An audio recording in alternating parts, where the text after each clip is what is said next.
Ahora vamos a abrir la Biblia y vamos a recordar una de las expresiones muy conocidas que todos lo repetimos incluso porque nos han enseñado en la escuela, nos enseñaron los padres, todos conocen la oración que Jesús nos enseñó, el Padre Nuestro, allí en Mateo capítulo 6, solo que hay una expresión que a mí me llama mucho la atención y hablamos allí de precauciones y de cómo nosotros podemos evitar muchas caídas en la vida. Vamos a la Biblia entonces.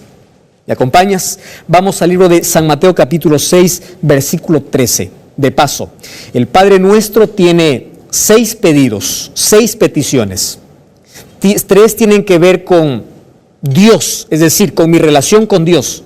3 tienen que ver con mis necesidades. Ahora, me interesa mucho la última petición del Padre Nuestro. ¿Y por qué Jesús lo colocó allí? Es impresionante. Mira lo que dice el versículo 13 del capítulo 6. Dice así: no nos metas en tentación, líbranos del mal. El versículo continúa, mas hoy solamente queremos ver estas 2 expresiones. No nos metas en tentación, líbranos del mal. Queremos ver, para ver en qué contexto está esto, un versículo antes y un versículo después. Dice así, el versículo 12, perdónanos como nosotros perdonamos. Wow. El pedido anterior tenía que ver con un asunto que ya pasó. Perdónanos, yo ya fallé. Perdónanos como yo perdoné, es decir, es ya un hecho que ya se realizó. Solo que este último pedido que se hace en el Padre Nuestro no está ni en el pasado ni en el presente, sino es una petición a futuro. Es impresionante. Allí dice, no nos metas. Está hablando en un tiempo futuro. ¿Sabes que cuando yo era niño, empecé a aprender algunos párrafos de la Biblia y me llamó mucho la atención de todo el Padre Nuestro y de cada expresión que Jesús aquí mencionó en Mateo capítulo 6, la expresión que más me llamó la atención es esta. Y yo quedaba pensando allí como niño y decía, ¿cómo funciona este asunto? ¿Es que Dios nos mete en tentación? Es más o menos como una prueba que toma el profesor y dice, bueno, ya te preparé o ya estás preparado, ya te enseñé, ahora examen. ¿Será que así funciona? Y de pronto allí Dios dice, a ver, vamos a tomarle un examen, vamos a meterle en tentación, vamos a ver si supera la prueba. Porque aquí el texto dice, no nos metas en tentación. No nos metas en tentación. ¿De qué está hablando? ¿Sabes que esto me costó entender mucho? Porque aquí hay 2 peticiones juntas y tiene una relación estrecha la una de la otra. No nos metas en tentación, líbranos del mal. Quiere decir, para ser libre del mal, uno hay que evitar la tentación, o uno hay que superar la tentación. Librarse del mal solo es consecuencia de no ceder a la tentación. Así que el pedido más fuerte es aquí, no nos metas en tentación. ¿Qué es una tentación? Y luego vamos a responder la pregunta si es Dios quien tienta. ¿Qué es una tentación? Yo traté de poder allí buscar una definición más exacta para el mensaje de hoy. Y me encantó esta. Quiero que prestes atención. Dice, tentación es una instigación a hacer algo malo. Y esto me dejó preocupado. Instigación a hacer algo malo. Y allí dice, no nos metas en tentación. Quiere decir que Dios te instiga a hacer algo malo. ¿Cómo es esto? Si la tentación es una instigación a hacer algo malo, ¿será que Dios te impulsa para que tú hagas lo malo? Bueno, mejor vamos a responder esto con la Biblia. ¿Te parece? Me encanta esto. Vamos a Santiago capítulo 1. Santiago capítulo 1. Vamos a leer a partir del versículo 12. El versículo 12 comienza diciendo, feliz es la persona, el varón, que soporta la tentación. Es decir, las tentaciones son parte de la vida. ¿Correcto? Feliz es la persona que soporta, que supera, porque allí dice, cuando haya resistido la prueba, recibirá la corona de vida. Como que la tentación es parte de un examen. como que es un peldaño que subir. Resistes una y viene una más fuerte, y viene una más fuerte, y cada vez que vence la tentación, tú no solamente tienes el sabor de victoria, sino que vas escalando. Así dice, porque cuando haya resistido, recibirá la corona de vida que Dios ha prometido a quienes lo aman. El versículo 13 explica a Santiago. Gracias a Dios por esta explicación. Dice así: cuando alguien es tentado, no diga que es tentado de parte de Dios. Wow, aquí está la respuesta, ¿verdad? La oración dice: no nos metas en tentación. Alguien que lee superficialmente diría: Dios te instiga para que hagas algo así. No, aquí dice: no pienses que Dios está tentando. Sino dice: Dios no puede ser tentado por el mal, pero tampoco tienta a alguien. Es decir, no impulsa que alguien haga el mal. Versículo 14. Cada uno es tentado de acuerdo a su propia concupiscencia. ¿Qué significa concupiscencia? Deseo, inclinación. Es decir, cada uno es tentado de acuerdo a su deseo. Es atraído y es seducido. Y allí sigue mencionando. Mira, si la tentación no viene de parte de Dios, ¿cómo nosotros entonces debemos entender la expresión de Mateo 6, no nos metas en tentación? La manera como nosotros tenemos que ver aquí en el Padre Nuestro es: no permitas que ceda a la tentación. Porque la tentación va a existir. Antes de caer, uno primero es tentado. No permitas que ceda. Es decir, una persona es tentada en esta vida por el tentador. Estoy redundando. No estoy redundando. Y hay un solo tentador, y es el diablo. Y el diablo conoce cuál es tu deseo. A mí no me va a venir con una tentación que a mí no me gusta. Él sabe cuál es mi inclinación pecaminosa. Orgullo, egoísmo, dinero, fama, poder, no sé. Él conoce la tentación de cada uno. Promiscuidad, sexo, etc. Y él sabe que por ese punto débil, él puede tentarte y tú puedes ceder. Me gusta la definición de la palabra concupiscencia dado por un diccionario. Aquí lo entiendo mejor. Dice: concupiscencia es el apetito de los bienes terrenales en general, específicamente o especialmente el deseo de los placeres sensuales. ¡Wow! ¿Y sabes qué cosa es lo que me preocupa de todo esto? Es que el diablo es un seductor y es un cazador profesional. Él sabe que al ratón le gusta el queso y pone el queso. Él sabe por dónde atacar o cómo tentarte. Él es un buen pescador, tiene para cada pez una carnada diferente. Ahora, hay una versión que es de Ken Taylor que traduce así el texto que nosotros hemos leído. Me encanta esta traducción. Dice así: cuando alguien se siente inclinado a hacer algo, no diga que es Dios quien lo tienta. Dios no tienta ni puede ser tentado. Allí me gusta la traducción. La tentación es la atracción.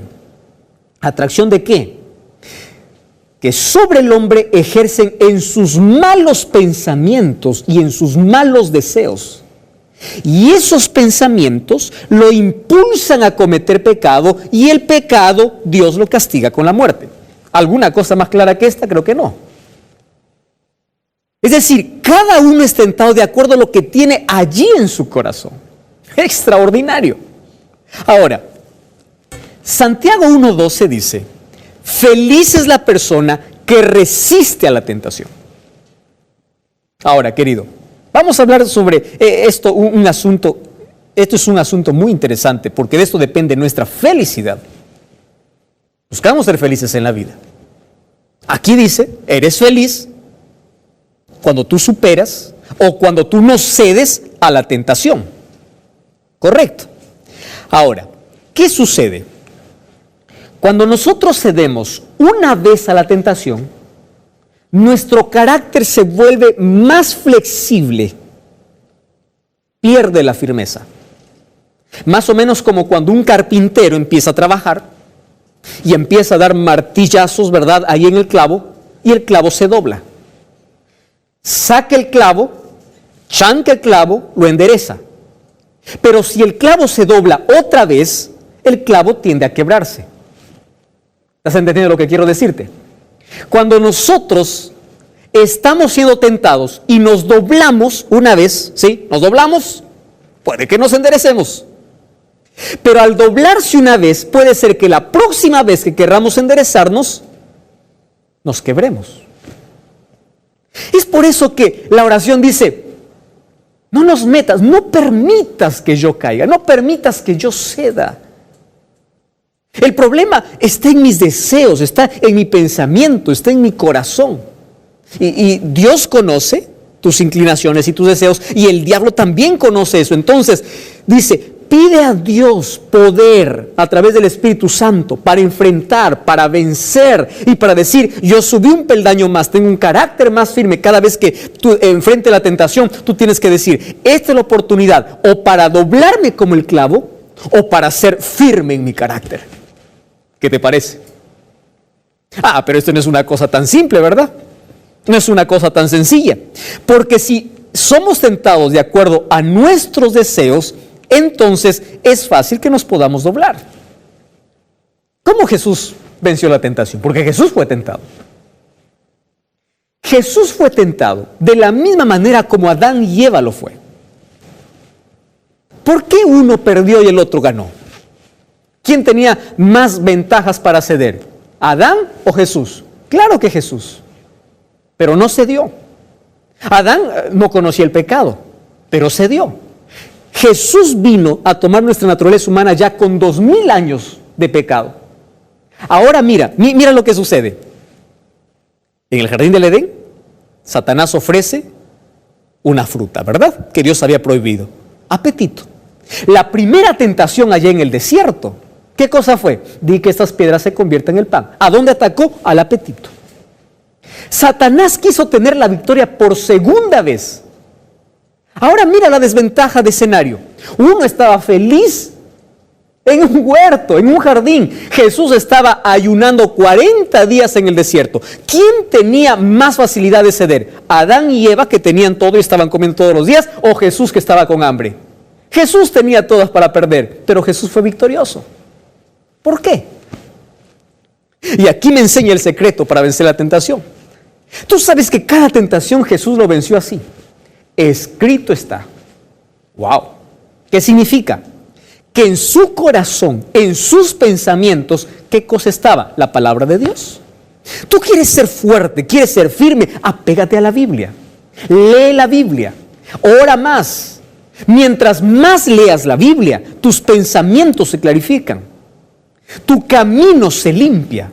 Salmo 119 dice, ¿con qué limpiará el joven su camino? Guardando tu palabra. Y el siguiente versículo dice, en mi corazón he guardado tu palabra para no pecar. Es decir, para pecar primero hay que tener que ceder a la tentación. Es decir, yo no cedí a la tentación, yo no pequé. ¿Por qué? Porque tu palabra está en mi corazón. Gloria a Dios por eso. Ahora sabes, por lo menos hay 5 pasos en una tentación. Te voy a explicar de manera breve. Que Satanás lo usa. Es un proceso para hacernos caer. Mira, el primer paso para la tentación se llama atención.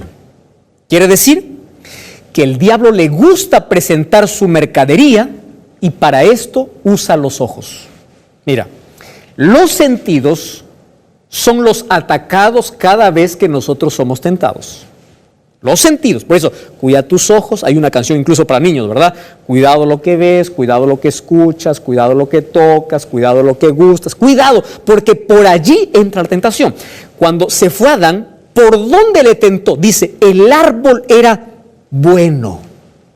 Dios les había dicho, no te acerques, pero ella dijo, ¿cuál es el problema? Se acercó, miró, atención. ¿Recuerdas de David? David un día estaba allí en su balcón y de pronto vio una mujer desnuda bañándose. ¿Por dónde fue atacado? Por los ojos. Atención. Ahora, si ambos hubiesen solamente mirado, no hubiesen pecado. Pero una vez que capta tu atención, va al segundo paso que llama consideración. Consideración significa, yo me detengo, a pesar de que sé que está mal, yo me detengo. Wow. Y uno sabe que está mal, pero cuando tú empiezas a considerar, allí es donde el diablo ya empieza a colocarte la escalera para que tú puedas bajar. Eva, ¿cómo se detuvo? ¿Cómo consideró? Porque se acercó y no solamente miró, sino también se puso a escuchar a la serpiente. Desde allí ya comenzó. Aún no había pecado, pero desde el momento que consideró, Satanás aprovechó. En el caso de David, ¿qué cosa hizo? David pudo haberse ido en ese rato adentro, ahí a su cuarto, pero él no, continuó, él empezó a considerar, él sabía que estaba mal, pero se quedó allí. Estoy acordándome de aquella historia, de aquel monarca que quería un chofer y dijo, necesito un buen chofer. Entonces se presentaron 3 profesionales y les hizo la misma pregunta. Dijo, si yo tuviera que subir en un cerro peligroso, cerca de un abismo, ¿cómo ustedes conducirían? El primero, para impresionar, le dice, mire, rey, le dice, mientras esté al filo y el timón esté en mis manos, usted no tendrá peligro. El otro, para querer impresionar, le dice, mire, rey, para mí no hay ningún problema si la llanta está un poco en el abismo y un poco en la tierra. Yo puedo hacerle llegar con bien a su destino. Y el tercero dijo, mire, mi rey, yo mientras más lejos esté del abismo, será mejor. ¿A quién crees que contrató el rey? Al tercero. Los seres humanos estamos acostumbrados a considerar, a jugar con el pecado, a decir esto no es muy peligroso. Y allí nosotros perdemos. Y mira, ¿sabes cuál es el tercer paso? Se llama transigencia, es decir, es el pecado mismo. Eva comió, David fue y tomó esa mujer. Y de allí viene el cuarto paso, que es humillación. Eva se fue y se escondió porque tenía vergüenza, tenía miedo. ¿Tú sabes lo que ocurrió con David? Solo que el quinto paso es más triste porque viene la degradación. El ser humano se acostumbra a ceder. Y ahí está uno condenado a la muerte. ¿Sabes? Hay un texto que me gustaría repasar contigo. Primera de Corintios 10:13 dice así. Recuerden esto. Los malos deseos que les hayan sobrevenido no son ni nuevos ni diferentes. Muchos ya pasaron por los mismos problemas. Ninguna tentación es irresistible. Puedes estar confiado con la fidelidad de Dios, que no dejará que la tentación sea más fuerte de la que pueda resistir. Dios prometió y jamás falta su palabra. Y ya verás la manera de escapar de la tentación. ¿Sabes cuál es la clave del éxito? Aferrarse a Jesús. ¿Sabes qué tienes que hacer cuando te sientes tentado por tus ojos, por tus pensamientos? Abre la Biblia, empieza a orar, pide socorro. Hay ángeles que vendrán a luchar para que tú seas un vencedor. Pero un consejo más. Ante la tentación no se considera, ante la tentación se huye. ¿Sabes lo que hizo José?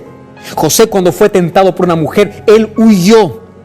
Si David hubiese corrido, si él hubiese corrido, no hubiesen cedido a la tentación.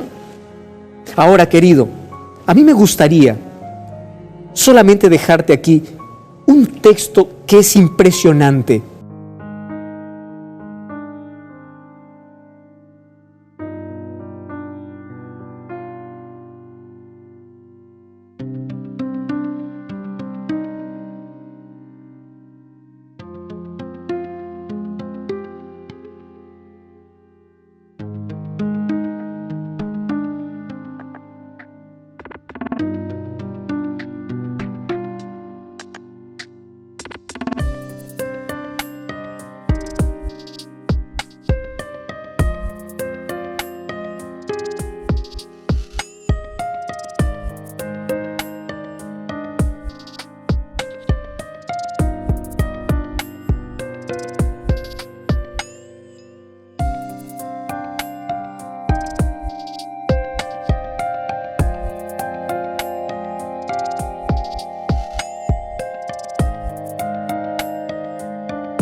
Mira lo que dice.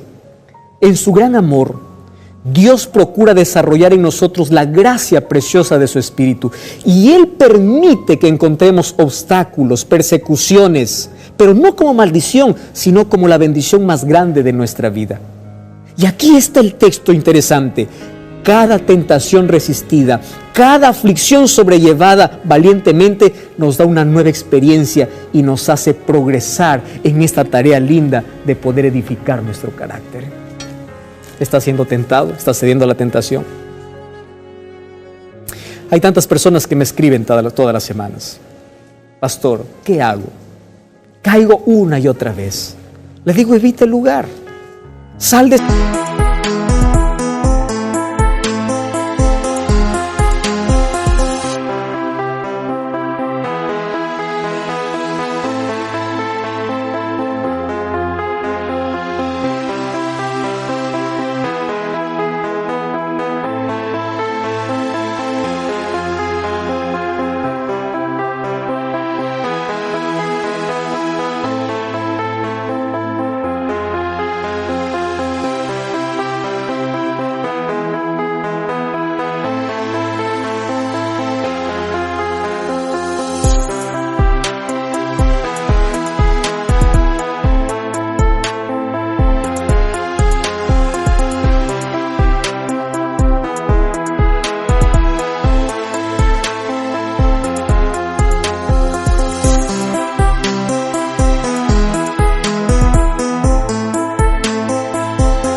Es el lugar donde caes. Empieza a no considerar, empieza a cerrar las avenidas de tu alma. Empieza a cortar aquello que sabes que te lleva allí a la tentación. Tú no puedes jugar con fuego, no puedes jugar con brasas, te vas a quemar. Y no cedas a la tentación, porque una vez que cedes, tu carácter empieza a ser flexible y a caer. Pero Dios es maravilloso, que no importa cuántas veces hayas caído, Dios puede darte ahora firmeza, pero necesitas tomar una decisión. Resistir la tentación con la palabra de Dios. Tienes que leer la Biblia, tienes que estar cerca de Dios, tienes que fijar tus ojos en Cristo. Y cuando tú estás mirando a Jesús y te aferras a Jesús y te aferras a su palabra, tú resistes la tentación y ¿sabes qué más? Te libra del mal. Nadie quiere caer en pecado. Es vergonzoso. Nadie quiere embarrarse.